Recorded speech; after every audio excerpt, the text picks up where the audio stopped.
everyone, what's going on? My name is Sammie G, and if you haven't subscribed to this channel, kindly click subscribe below. And for today's vlog, we are going to make some Adobong Pusit. So right now it's gonna be my first time making Adobong Pusit, which is one of the Filipino delicacies or Filipino food. And I haven't really tried to make it. I'm going to challenge myself and I'm gonna make it for you guys. So if you are ready and I'm ready, just keep on watching.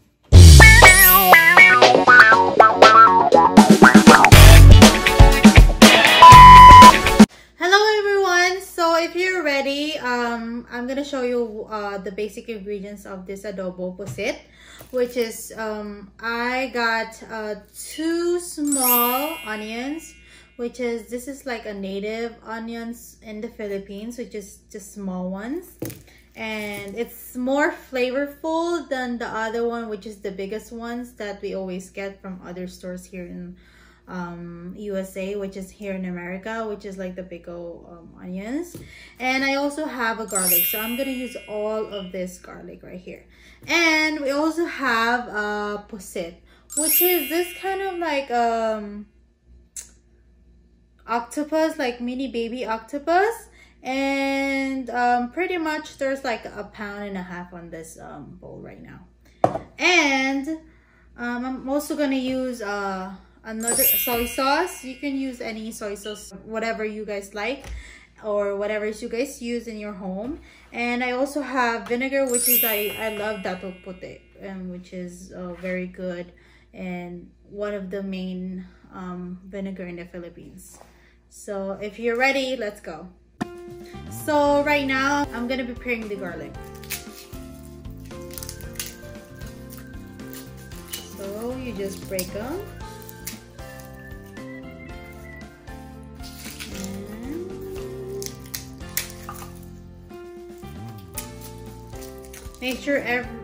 Make sure your lamesa is sanitized. Everything is clean before you prep all your food. Kasi pag minsan baka makontaminate yung food mo ng iba pang mga bagay-bagay na nasa lamesa mo.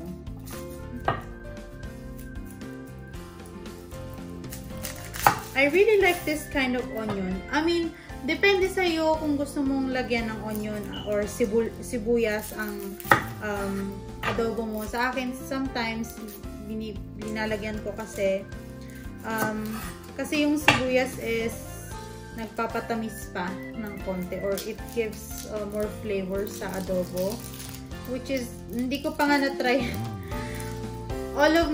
Some of my adobo have onions, and I think it's better to put onions rather than just garlic sa adobo.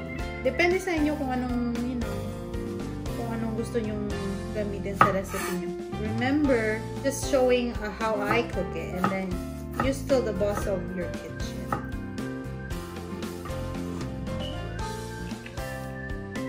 So, by the way, the pusit na gagamitin ko is, it looks like wala na siyang ink sa loob, and parang aalisin na lang yung plastic na nandun sa ano. And also, sorry, naluluha-luha ako sa sibuyas. And also, yung mga pusit dito kasi frozen na. Kaya sabi nila kapag frozen, hindi na nga masyado malasa. So, nakat na natin yan. Tapos yan, sunod naman is yung garlic. I like to use lots of garlic because that's just me. I love garlic. Depende sa inyo kung ilan yung kailangan yung garlic or kung gaano kadaming na garlic ang gusto nyo sa inyong mga binuluto. Kasi, syempre, always, you're the boss on your kitchen. Pinaiyak ako nung sibuyas na yan. Sa mga nanonood ko pala, hello! So, gusto ko lang po i-promote yung mom ko. She have her own vlog, which is more on pagluluto, more on one of her videos was bibigay ng tubo sa mga bata, which is, she didn't harvest it, on her backyard, and which is her garden. And also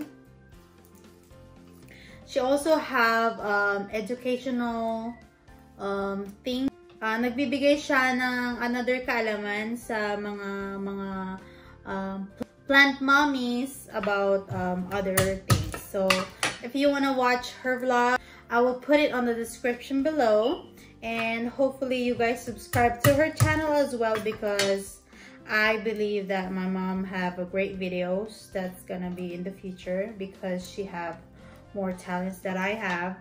Well, I guess, but I really appreciate that you guys will subscribe to her channel, because it'll mean a lot to her. I just want to know how are you guys doing today? How's living? How's kamusta as Tagalog? Kamusta kayong lahat? Sana nasa mabuti kayong kalagayan ngayon, kasi especially right now, it's really COVID still going on, and hopefully more people will get vaccinated, kasi it's still for them, you know. It's like your protection, but it's we still respect the people that doesn't wanna do the take the vaccines and stuff. We still respect. Now we'll do the pusit. Okay, so right now you just have to take out this part, which is the tinatawag namin tong plastic niya sa bituka, which is this part. You have to take this out because it's, imagine you're eating this and something is like, I don't know. And right now I feel like this is my thing. I like it cut. Like, not too small cuts, but I like it cut like this, which is small pieces. Some people will just cook it like this, but I would rather cut it like that. So after ko pong makato and mahugasan, I'll show you how I'll cook it. Hello guys! So ngayon magsa-start na po ako magluto. Papakita ko sa inyo kung paano ko po lutuin yung adobong pusit, and I will see you in a bit.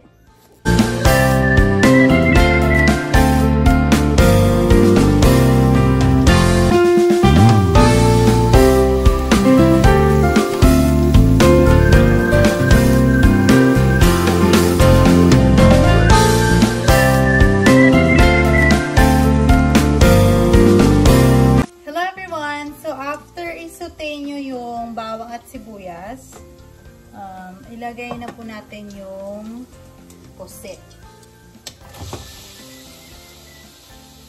Okay, hahalo-haluin nyo po yung pusit at yung bawang para po maglasa yung bawang at sibuyas dun sa loob ng pusit. Yan po. Tapos, tatakpan po natin ng ilang minuto, tapos hahanguin po ulit natin yung pusit. So, yan nga po. Halu-haluin muna natin ng konti.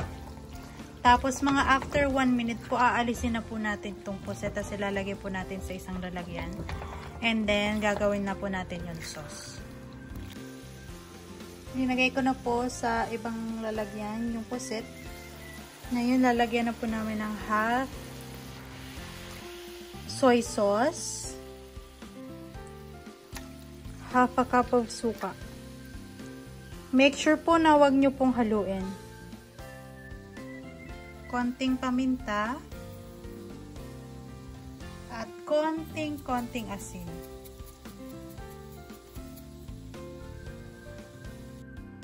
So, ngayon po, titikman natin kung okay na po yung yung lasa.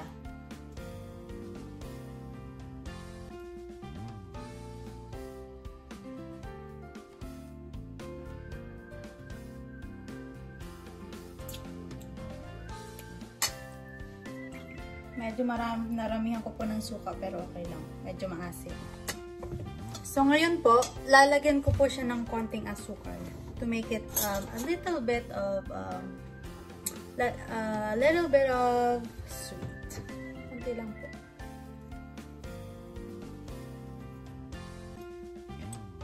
Tatakpan po ulit natin siya hanggang sa magmantika. Huwag nyo din po kalimutan yung bay leaves. Isa lang po yung lalagay ko kasi sina Erish ayaw po nila ng bay leaves. And then, we'll cover it.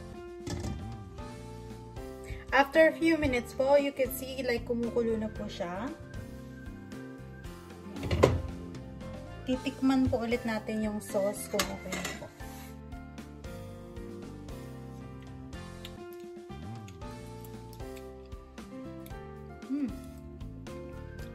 Para po sa akin, okay na po yung adobo. Yung adobo sauce. So, ngayon po, ibabalik ko na po yung kinuha kong pusit from the pan. So, I'm gonna put it back.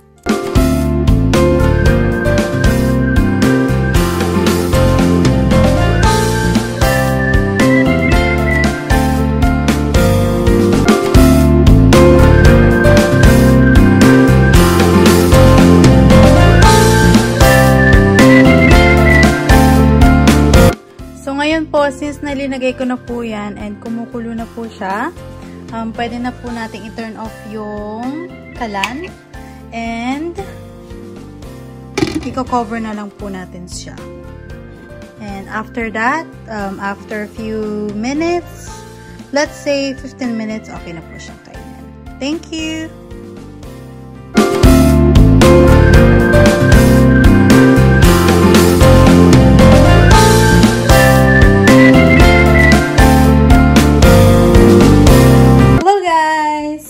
Titikman na po natin yung ginawa kong adobong pusit. Hopefully it's good kasi this is my first time making it.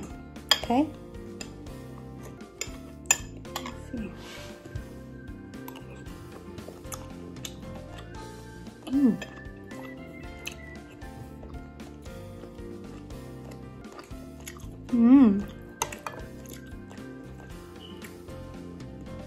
You know what? You know what? Not bad. It's so good. Hindi siya sobrang alat, hindi din siya sobrang maasim. So, I really like it. Again, thank you guys for watching and I will see you in my next video. Bye! Thank you guys for watching. Always remember, be safe, live your life because you're amazing and beautiful. Love ya. Mwah.